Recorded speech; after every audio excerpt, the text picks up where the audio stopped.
Welcome to week 14 of this semester. So today's video check-in is going to go a little bit different because we're not going to have a PowerPoint for us to review.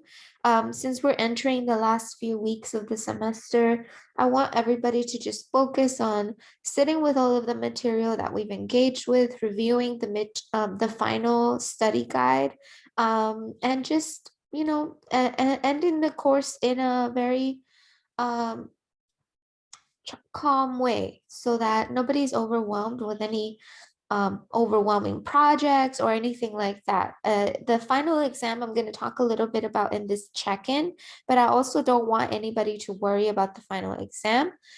So let's get started. For this week, I have a few things that I want you to review for your response posts.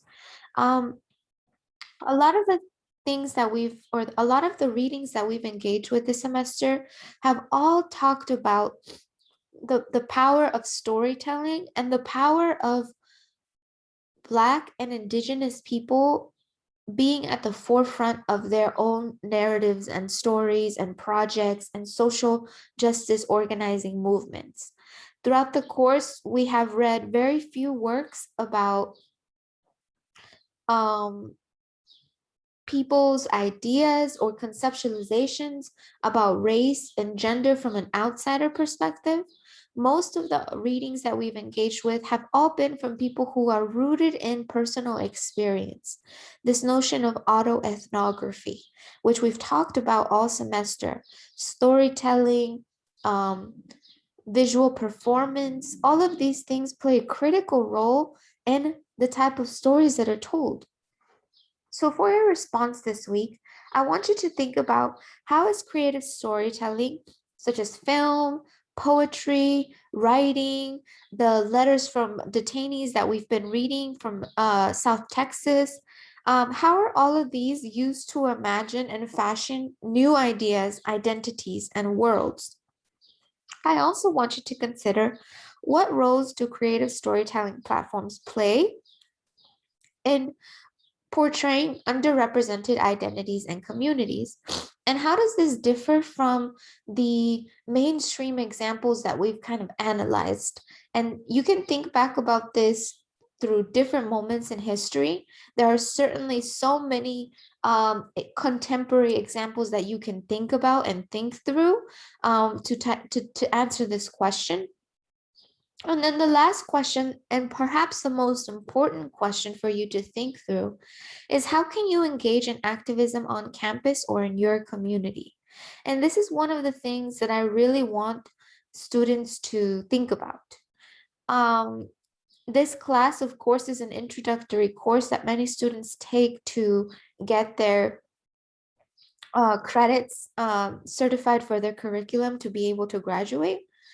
And I understand that many of you may not continue with the field of gender studies. But one of the things that this class brings to students is an opportunity for you to think about social justice activism, period. It doesn't have to be related to feminism, but as you'll learn very quickly, any organizing strategy that you engage in, it's going to have to address the racial, gender, and class dynamics that impact that system. So for this response, I want you to think about potential activism opportunities that you would be willing to engage in. Maybe not leading them or initiating them, but joining movements that are already happening in your community. If you live on campus, are you friends with people in your building, in your co-op?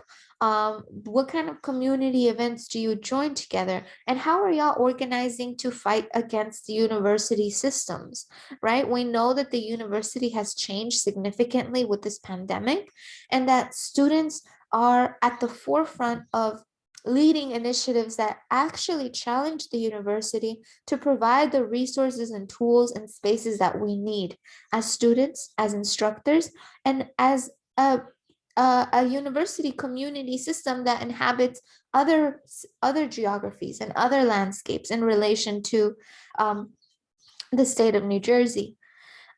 I want to say that if any of you are interested, the Rutgers Union is a very active union that engages in many different labor organizing movements. We are also part of, I've mentioned before, the Abolish ICE New Jersey and New York Coalition is an incredible coalition for students and artists and anybody who has some organizing to contribute for definitely consider joining these. These are just many examples. There is also an incredible organization for Hindi students at Rutgers that is one of the most active organizations that I've ever seen at Rutgers. There's also many queer organizations. There's an undocumented youth-led organization on campus, and also knowing that we're neighboring to New York City, there are so many organizations based in New York as well that you would be, if you would be interested in joining, you can definitely learn more about. I also encourage students that over the summer, you start to look at potential internship opportunities or fellowship opportunities that are community or social justice oriented. Um, and there are others that are specifically art-based. The MoMA PS1 Museum, the Whitney Museum, and other museums across New York offer several young youth-led fellowship opportunities. The Mason Gross School of Arts at Rutgers has also amazing opportunities. If you are looking to get more involved in art, talk to the grad students there, talk to the undergrads there, let them take you to the art department, let them take you to the school, the Mason Gross School, and see how you can join their initiatives, attend their art galleries. I know that at the end of every school year, the graduate students in the MFA program have a gallery opening of all of the works that have been produced for you to check that out.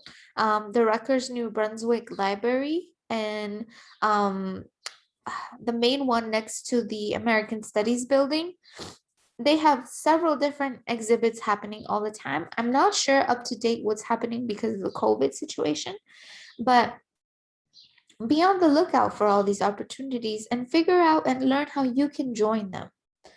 The other thing that I want you to do is to read and watch these pieces by Emma Mahmoud's poetry, which is a poem that draws upon the strength and tenacity that she witnessed from her mother growing up as a young Sudanese American woman. So many of her poems are related to the courses that we've engaged with in this class on immigration, colonialism, race, gender, and representations of Africa, specifically in the media.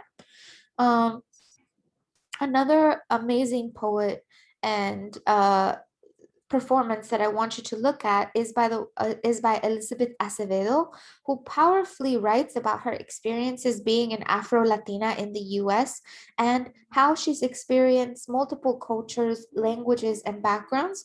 She's a Dominican American poet, and she's published a series called The Poet X in the New York Times, which was recently awarded a best-selling novel.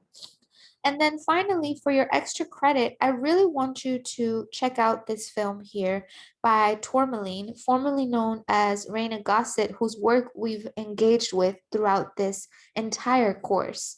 Um, I really want students to watch this film, but because it is only available on Amazon Prime, um, you would have to purchase it, and I didn't want to make students have to purchase anything, so I've made it an extra credit opportunity. Anybody who is going to take advantage of this, you can write the response, a few paragraph responses in your regular post, and this will actually give you 2 extra credit points added to your final exam grade. So if you got an 88, that will go to a 90. If you got an 85, you'll get 87, and so on and so on. This film is available for purchase, like I mentioned, on Amazon Prime here. If you have Amazon already, you should be available to access it. It's included with Prime. But this film is about the iconic transgender activist and artist Marsha P. Johnson. Um, and it's about her life in the hours before she ignited the 1969 Stonewall riots in New York City. And this is very critical for those of you who have engaged in pride organizing movements. Maybe you attend pride festivities when the time comes each year. But I want you to know a little bit about the history. A lot of these early organizing strategies around pride very seldom highlight the work that Marsha P. Johnson and her friend and longtime comrade Sylvia Rivera participated in. We saw Sylvia Rivera's speech earlier on in the semester and how she was addressing the audience and community who were berating her. But this is a film that's an excellent reimagining and understanding the options and the outcomes and the scenes that Marcia might have gone through. And it's also based on Tourmaline's incredible archival work on understanding and reviewing the archives of Marsha P. Johnson and all of the people in her community at that time to recreate this film. So please, if you have a moment, watch this film. There are other films by Tourmaline that I would love for you to watch and have a whole class on, but we do not have that time. So what I want to do is open up the opportunity for students to watch this film. If you're interested in other films and would like to incorporate them for other extra credit opportunities, please feel free to reach out to me. The other thing that I wanted to discuss is that we've also really engaged with Alan Pelaez's work throughout the semester. We started at the beginning of the semester with 5 myths about undocumented people that people should know.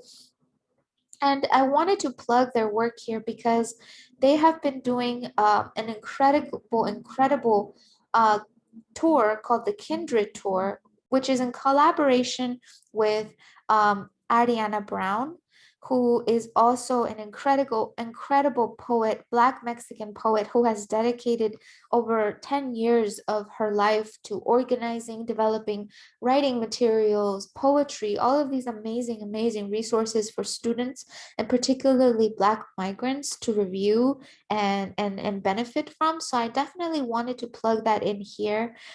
If any of you are part of a student group on campus and are hoping to hire people for your organization, have them come out to talk, do a writing workshop, present, or facilitate on their work, this is something that I want you to definitely look at. There's a link here on their webpage that actually is a Google form for students to fill out. This is for if you're involved in a student organization, if you're involved in a nonprofit organization and would like to hire somebody to come in and speak to them, speak to your organization, facilitate a workshop. This is definitely something I want everybody to encourage to look at. If you don't have the capacity, just looking at their website, Alan is an incredible poet who has so many writings. They're working on a book right now. They have so many videos about their poetry that I also want you to check out. They have been leading undocumented movements for a long time and actually writing about anti-Blackness within the immigrant rights movement specifically. So I definitely want you to look that up. Ariana Brown's website is available on here as well. Like I said, she's an incredible poet. She has poems available on here, as well as even merch for you to check out if you're looking into purchasing art, podcast streamings, all this different stuff, and available resources for people to take advantage of. There's also booking information. Like again, if you are interested in having people come, having them facilitate a workshop, anything like that, I definitely want you to encourage you to check that out. Ariana also has this incredible series of all her poems, all her work that she has resource. Feel free to look at these resources and also integrate them for your final exam. If you wanted to for your final exam, which I'm about to go into discussion about, if you wanted to for your final exam to focus on one of these poems or one of these readings, you absolutely can do that as well. Okay, so then the last thing that I wanted to mention is the final exam study guide. So it's available for this week, and I want to talk about it because I get so many questions as soon as people start to look at it. Usually, students are very overwhelmed. They say, do we have to know everything? Do we have to have every definition ready? And for those of you who are very intensive studiers, I want to stop you right before you even start. This exam is just an overview of all the frameworks, the theories, and the questions that we've already discussed. In no way are you expected to know every single thing off the top of your hand. If you would like to, fill in notes on this handout and have it ready for you when you are in your final exam as a side note for you to look at, you can absolutely do that. For the final exam, the question is really going to be broad. It's not going to be as specific as, according to Moraga, what is theory in the flesh? Or according to Lugones, what are the difference between the perception? It's not going to be as specific as that. But if you answer one of these questions, you're already doing the work of answering the final exam. So I'm going to go ahead and give everybody a sneak peek of the final exam question so that you can be preparing if you want to prepare an outline. All of that is really helpful. Now, I want to say that if students are preparing an outline and they want responses from me, I can guide you a little bit, but I cannot tell you this is a good thesis statement, this is that, because that's really what the exam is about. But I can definitely guide you and help answer any questions you may have. My apologies. Okay, so here is the final exam. It will open on May 1st. I'm sorry, it won't open on May 1st. It will be open before then, April 28th, and then it will close on May 1st. But just so everybody knows, the exam you will have 3 hours. It says here 160 minutes, which is an hour and a half, but I'm actually going to move it to 180. So that's 3 hours to complete this entire exam. Remember that once you start it, you have to complete it. You cannot close it and go back to it.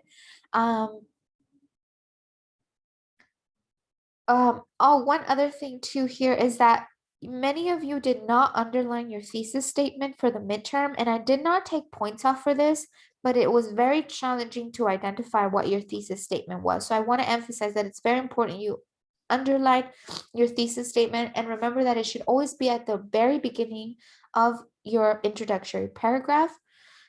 It could be at the end, the last few sentences, it could be the first few sentences, but it should always be at the front or the first paragraph of your essay.